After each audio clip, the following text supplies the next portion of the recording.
Alright, and this is abundance of money, wealth, and riches. Ito guys, parang, lalo na kung meron kayong sariling negosyo, yung mga self-made ba, no?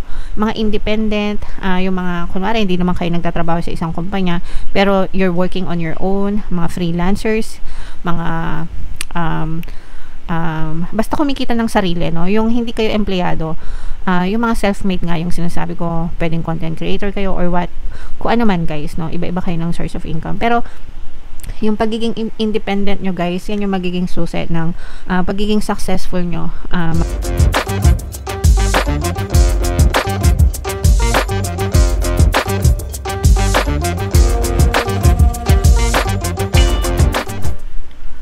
Hello guys, hello Leo, welcome back to Pinoy Pixie Tarot. Ang pamagat ng episode natin for tonight is first half kapalaran para ngayong November 1 to 15 para sa Leo, Sun, Moon, Rising Sign, and Venus.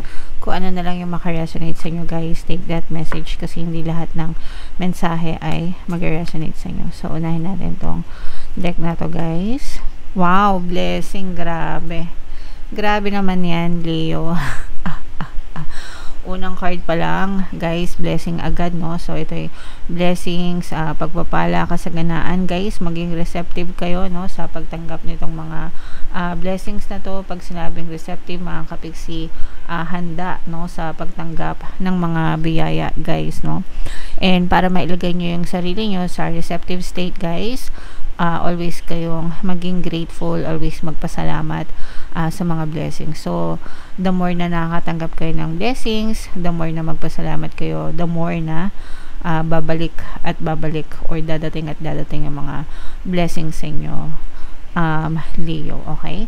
So, i-mind nyo na yan guys, mind, blessings, pagpapala, kasaganaan. Another message, Leo. Wow, grabe naman, eternal love, may forever, mga kapiksi, no? So, ito yung para sa mga kapiksi natin na in a relationship, guys, no? Kung kayo ay meron ng mga partner o specific person, may mga jowa, may mga asawa, guys.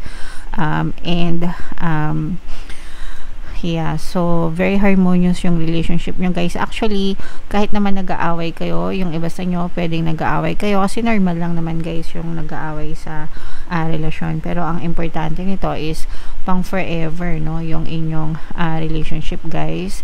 So, kumbaga kahit na mag-away kayo, for some of you pwedeng nagkakahiwalay pa kayo from time to time, pero nagkakabalikan at nagkakabalikan din, di ba? So, may mga ganun guys na sitwasyon talaga. So, pag mga ganun talaga, pang forever yung inyong relationship. So, yes guys, may forever. Hindi totoo yung kasabihan na walang forever, mga kapiksi. May forever as long as dedicated kayo dun sa inyong mga partner or specific person, mga kapiksi. And another message for you, Leo. Ito guys, medyo mag-ingat kayo. This is natural disaster. So, hindi natin alam kung kailan, kung saan, kung paano, or kung ano yung darating guys. Pag sinabing natural disasters, ito yung mga kalamidad, no? Bagyo, sunog, lindol, diba? Tsunami, or whatever guys. Hindi natin alam.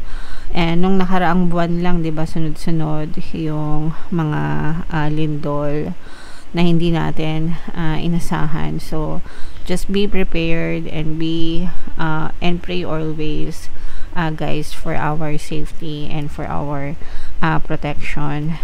Kung meron kayong mga go bag, mas mabuti rin, no, para mapaghandaan nyo, mga kapiksi, yung mga go bag or mga emergency bags na tinatawag guys.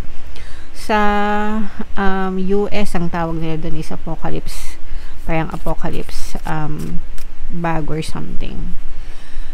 Yeah, so, but yeah, go bag, no? So, mas mabuting maging handa, guys. Alright. So, comment down below, Leo, if naka-resonate kayo dyan. Ito guys, i-mind mo nyo itong blessings na to at saka itong forever. Hanapin natin yung energy ng Leo guys habang sinashuffle ko to. Panoorin nyo muna yung video natin regarding sa ating paano mag-manifest ng abundance video course. Kapiksi, sawa ka na ba sa mga struggles at hirap sa buhay mo? Masipag ka ba at masikap sa buhay ngunit hindi ka pa rin umaasenso? Ilang beses ka na bang nag-attempt magnegosyo at mag-invest pero palagi ka pa rin nalulugi?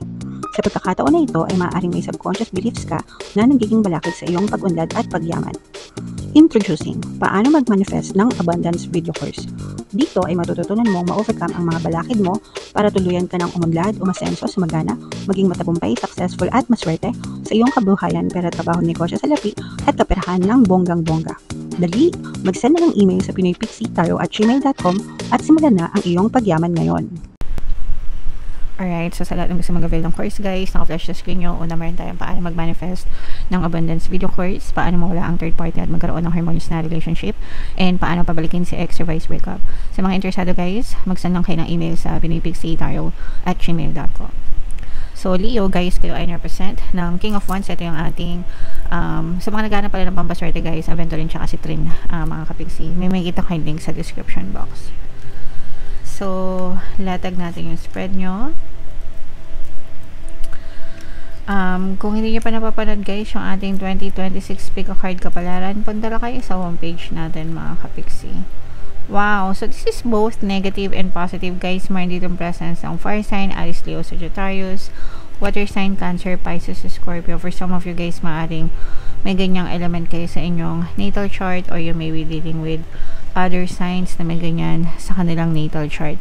Ito guys, may mga problema yung iba sa inyo guys, no? Pero matatapos na yung mga problema nyo, malalampasan nyo yan successfully. Ibig sabihin, magtatagumpay kayo, magiging ma-okay din kayo, makakaraos din kayo guys, no?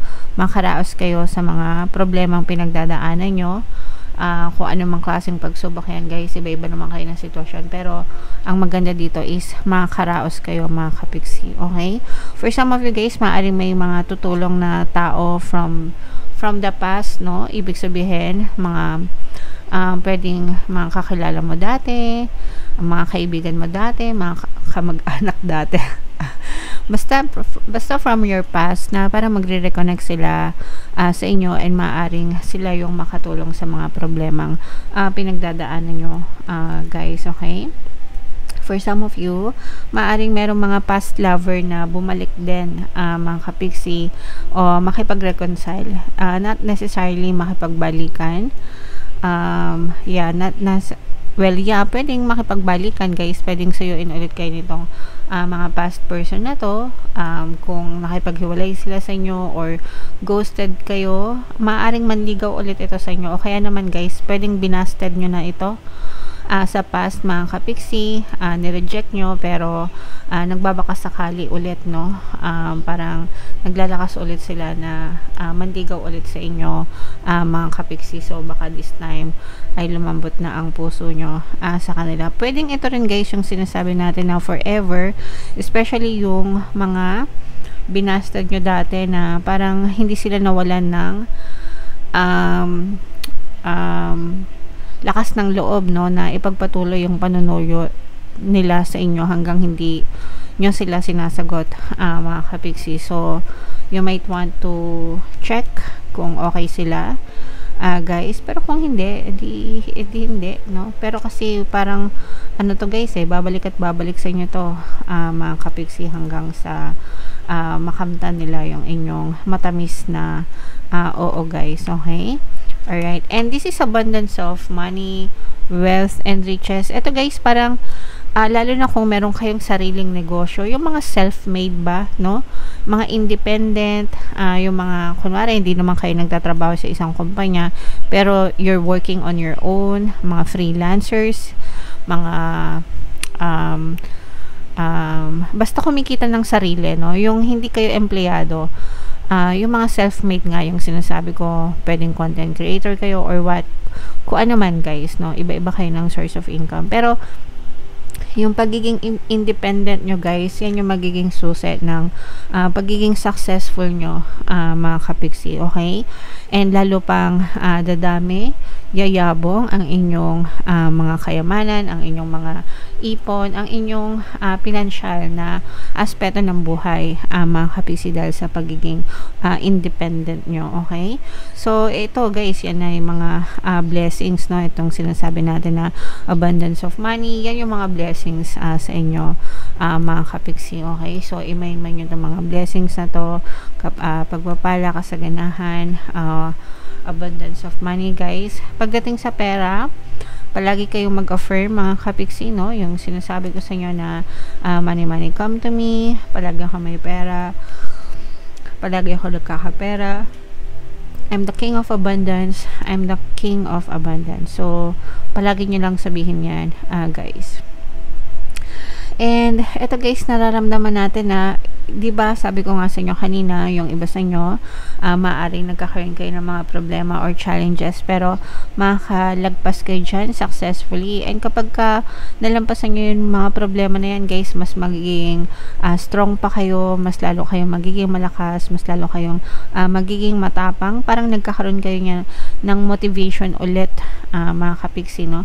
Motivation ulit para kumilos ulit, para lumarga ulit, no? Kumbaga parang walang magpapatumba sa inyo, mga kapiksi. Pwedeng tutumba kayo, pero babangon at babangon ulit kayo. So ito guys, parang pagbangon nyo din ito, mga kapiksi, no? And parang this time, sa pagbangon nyo, parang renewed person kayo, parang bagong person, parang version 2.0 ng Leo, na mas malakas, mas matapang, mas marunong, mas maalam, no? So upgraded version kayo, mga kapiksi. Okay, so wag niyong sayangan yung pagkakataon na yan. Mga lessons, no, yung inyong natutunan in the past, so wag niyong sayangin, Leo. Alright, so imain-main nyo na yan, mga pagbangon na yan, mga recovery, itong mga blessings na to, abundance of money, pagpapala, no? At saka yung sa love kanina, guys, yung forever love, eternal love, mga kapiksi. So, bunot lang tayo ng isa pang additional message. Ayan, no, commitment, guys. Ito yung sinasabi natin. Kaya merong forever talaga sa inyo, mga kapiksi, no? Meron talagang forever, kasi for some of you, talagang nararamdaman natin yung pagiging committed, no? Ng person nyo, guys, no? Sa relasyon, mga kapiksi. So, ito ay pang forever talaga na type ng relasyon, pag-ibig. Kaya, guys, totoo talaga yung may forever, no? Kasi, palaging sinasabi ng ibang tao, walang forever, sa dami ng naghihiwalay, guys, no? But, again, it's your belief. Kung hindi kayo naniniwala, edi wag, diba? Pero there are people na through thick and thin, kahit mamatay, magkasama pa rin. So, that's forever, guys. Okay? Alright. So, comment down below, Leo, if nakaresonate kayo dyan. And, ito yung ating 2026 kapalaran, guys. Panoorin nyo na. Ito naman yung ating success stories ng paano mag-manifest ng abundance video course. Thank you for liking, sharing, and subscribing, guys. See you next time. I love you all. Have a nice day. Bye-bye.